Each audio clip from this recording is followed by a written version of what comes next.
let's talk about another film franchise that recent news has been about, specifically Lord of the Rings. Now, we all love Lord of the Rings.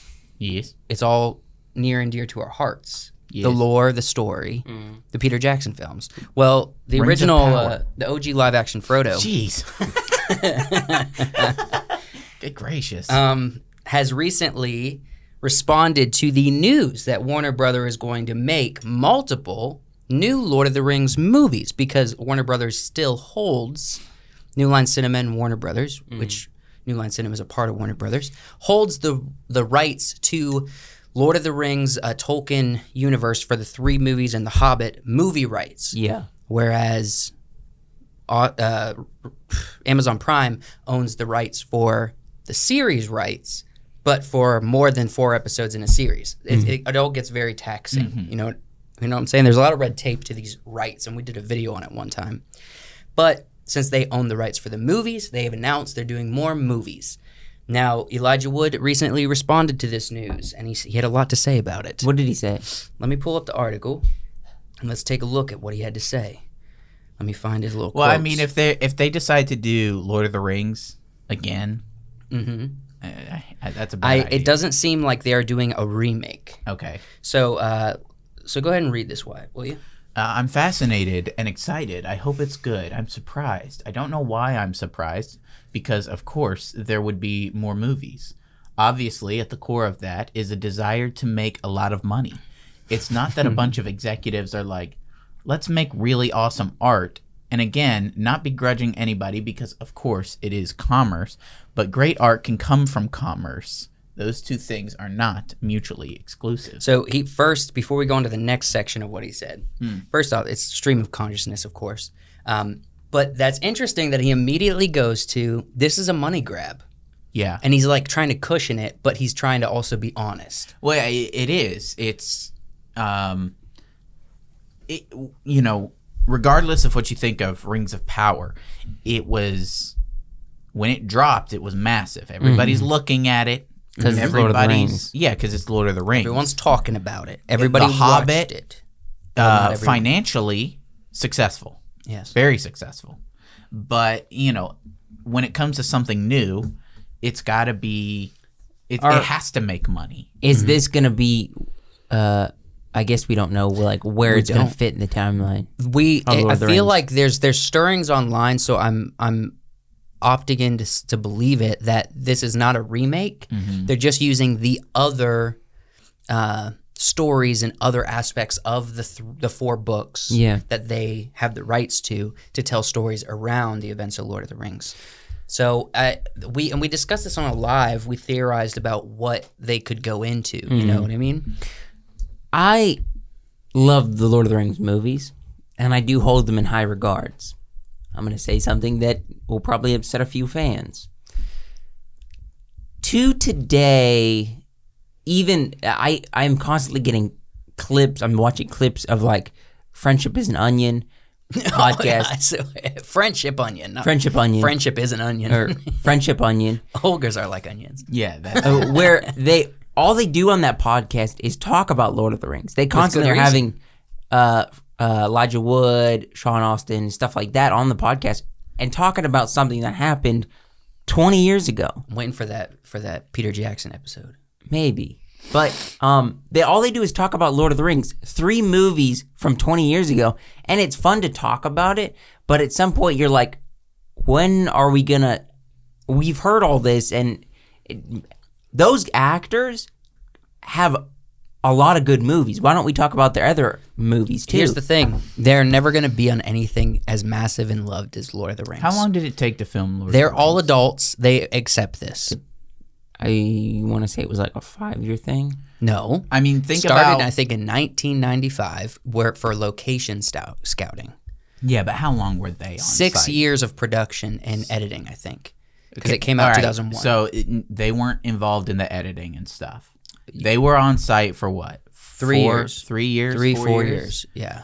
I mean, we still tell stories about stuff we did at a week of camp. That's true. 3, 4, 5 years, that's a big But chunk us time. We talk about those experiences and we mix in other stories. If you're just talking about that, 20 years later. But we're talking about movies. It's beloved. We're talking about movies on this. If you go to the Friendship Onion and they're not talking about Lord of the Rings, you're like, what are we doing? Yeah. Well, I want to hear about what are some of the movies that they're in. Maybe Elijah Wood talking about Flipper or something. You want to hear about That's Flipper? pretty wild. Yeah. Look. This is what I think. These actors are full-grown adults. Some of them are grandparents at this point. All right. Pretty wild. Wow. However, they acknowledge, because they're well into their career, they acknowledge they have not been and will never be in something as large and beloved as Lord of the Rings. They caught lightning in a bottle, and they're okay with that fact. They were a part of something incredible. That's good for them. And something that people enjoy regularly. Yes, to this day. And our kids and our grandkids will love this movie. People far into the future will enjoy the 3 Lord of the Rings movies, I think, as much in the future as they do now. Yes. And they did then. And these characters are going to be beloved, especially the Frodo, the Hobbit characters. You know what I mean? So, yeah, they should build that podcast and more podcasts around the on-set filming. You know what? Get the craft service people who worked on Lord of the Rings to start a podcast, tell stories from on set, the 4 years on set doing craft services. I would listen to that episode. If you did craft services for big movies, what would you call your podcast? Eating with the Stars? No. Eating film. Eating tape. Wrong. Serving. You're on to something with serving. Serving. I don't know. I got nothing. Serving pictures. Serving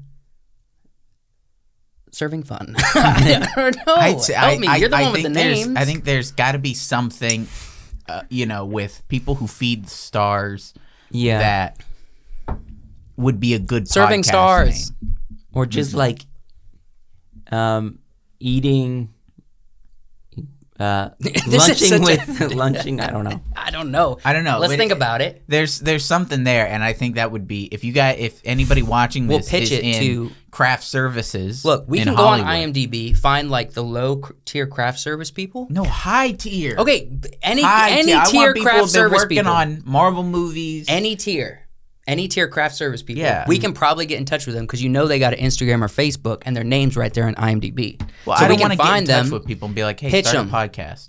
No, we can pitch them, say, we'll put it on our channel. There'll be an extension of Wiseworks Entertainment. And we're going to call it Servicing the Stars. No, that's wrong. There might be some people you can get in contact with to talk about that. But let's keep going on this. Yeah. Read this next section, Wyatt, will you? This is the next thing you had to say. I read this already. No, it's not. That you read. Those two things are mutually exclusive. Okay, this. Peter Jackson's Lord of the Rings trilogy didn't come out of that place. It came out of a passion for these books and wanting to see them realized. And I hope that is ultimately what will drive everything forward with whatever these subsequent movies are. I just hope that it's the same motivating factor as its core whenever they hire a screenwriter and a filmmaker, that it is with reverence for Tolkien's material and enthusiasm to explore it. And that is the most important thing. Right. That is what will make you money. What did he say? He blanked out because Josh was like, boring. Yeah, you read this whole giant paragraph when you just Pay want attention. a small thing. Let Wyatt finish what he was saying. What he's saying is if you don't, whether it's about money, ultimately it comes back to having a passion for making the movies and making them as close to what Tolkien wanted as possible. Oh, okay. And that's what they did with the first movies. That's why they're successful. And the reason that Rings of Power is not successful is because they didn't do that. Mm-hmm. They ignored, they thought that they could do better than Tolkien. They thought that they needed to push aside his old ways of thinking and go for something new, but use what he wrote to facilitate that. And he's right. It has to be passion and love for the Yeah, material. the respecting the lore has to be the motivating factor. not commerce. Well, not buying a fan base and trying to force new age stuff into something that was written how many decades 50, ago? 60 years ago. Yeah. And I think that's what Elijah Wood is trying to communicate, because he's observed the initial love for the Lord of the Rings. He's also observed kind of the corporate interest in continuing it with the Hobbits and it not working out as well. Yeah. Because that's when Warner Brothers really got involved. Before it was just like New Line Cinema. You know what I mean? Then Warner Brothers really got involved with the Hobbit movies. And even in the movies, if you actually dig into it, you can read articles and quotes from Peter Jackson saying he was rushed in the process. And he was pushed to make 3 movies when that wasn't really what he thought was best for the story. Also, I think, especially with like Rings of Power, they're taking this like prologue or this story to lead up to the Lord of the Rings, kind of the telling of how they made the rings and stuff like that. But they want to recreate this, the Gandalf character, the Frodo and Sam character. They're doing the same thing with these characters. Like, no, just get a whole new idea of how you're gonna. Well, they have no rights to this, but they said that this didn't influence what they did, and yet they continued to point back to these movies. Mm-hmm. Yeah, they continuously were not like, even look, well done. Here's either. this thing that you recognize from that series that we aren't referencing. Literally quotes and everything. that's what they do with Star Wars, where they're just going to destroy another Death Star. They're just going to be the same characters, Right. doing it again and again. But that's all within Disney's Star Wars. When, they said that they didn't have the rights to these, and yet they continuously wanted fans to recognize New Line Cinema's Lord of the Rings in their show. They're flirting with it. They're flirting with what they're not legally allowed to do. Member berries. It's just member berries. Yes. And you're right. They are copying and pasting. They're saying, oh, there's no record of Harfoots or Hobbits being around this period of time at the end of the Second Age. So what we're going to do is we're going to say that they were there. We're going to call them Harfoots because that was one of the branches of the 3 branches of what eventually became just Hobbits in general. Yeah. And we are going to create our own Frodo character, but that's going to be a girl. We are going to create our own Sam character that's going to be a girl as well. And we're going to create their importance and their own relationship with Gandalf as a character. You know what I mean? And in that line of thinking, what about that feels like respecting the lore? It doesn't. It feels like, well, we're just going to do this new thing. And that's why they fired what's his face? I'm not sure.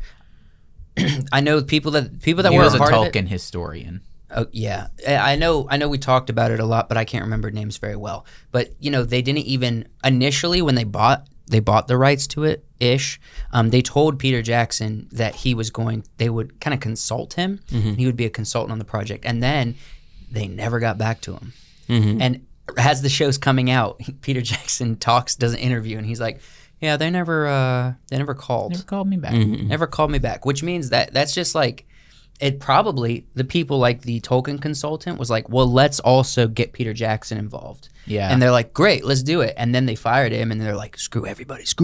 Yeah. Screw everything. I know what happened. The Tolkien historian was probably saying every time that they came up with an idea that he was like, that doesn't fit. That doesn't fit the lore. Or he would probably say something like, that feels like it's from the movies, but we're doing something else. And then they probably just got fed up with him and were like, hey, you're halting progress, man. Yeah, we're trying to write this thing, and we want to do it our way. We don't want to do it Tolkien's way. We're trying to write Girl Boss Lord of the Rings, and so you seem to be a speed bump in our plans here. The good news about Warner Brothers is they already have Peter Jackson and some of the other producers who were involved with Lord of the Rings consulting for these stories. That's good. They're already being consulted, right? as they're planning, as they're making arrangements and what kind of films they're going to be. So they already are going farther than Rings of Power did. However, we don't know how far they're going to take that because they did kind of mess up the process of The Hobbit as well. So with all that to say, I think Elijah Wood's initial reaction is appropriate, accurate, and it's how everyone feels. Mm-hmm. It's, wow, we're doing more films. Okay, I hope they're not just doing it for money. Right. Mm-hmm. You know what I mean? That's basically what he said. The best way to make money. They are, though. But the best way to make money is to make something for the fans. Yeah.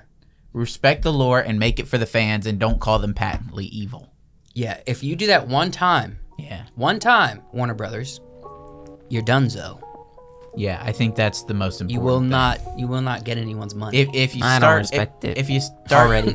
start saying it's like, oh, this is the fans' fault, it's, they're wrong, we're right, then I don't think that you're gonna get too far.